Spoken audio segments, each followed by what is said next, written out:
आपने फरमाया, हाँ हाँ, ये सुनना था कि अबू जहल ने जोर से आवाज लगाई, ऐ आल काब बन लवी।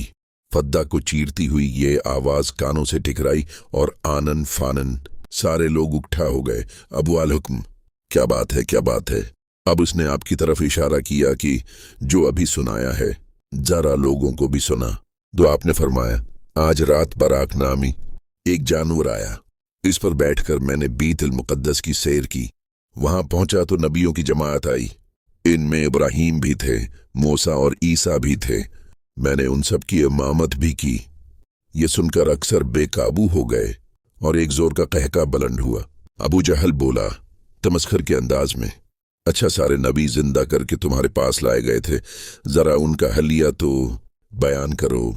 आपने फरमाया, ईसा ना तो पुस्ताकद हैं और न ज्यादा लंबे, सेना चौड़ा है, जिस्म से खून टपका पड़ता है, सिर के बाल सरखी माइल हैं। मूसा का जिस्म भारी भरकम और सानुला है और कद लंबा है, और खुदा की किस्म इब्राहिम सबसे ज्यादा मुझसे मुशाबा है, सौरत में भी सीरत में भी। सबने दांतों तले अंगलियां दबा लें कि मोहम्मद ये क्या कह रहे हैं, क्या ये वाकई सच है या झूठ और मनगढ़ंत है। उस तरह कुछ दिलों पर तो आपकी अजमत और बड़ाई का सुका बैठ गया। कुछ लोगों की अक्लें हैरान और ज़हन परेशान हो गए। कुछ आपको झटलाने और मजाक उड़ाने में लग गए, और कुछ लोग आपके अजीज दोस्त अबू बकर के घर पहुंचे कि उनको भी ये अजीब व गरीब खबर सुना दें।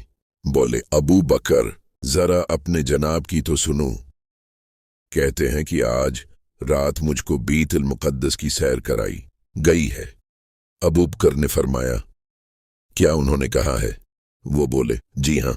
हजरत अबू बकर ने फरमाया, अगर उन्होंने कहा है तो यकीना सच कहा है। अभी ये सिलसिला जारी है।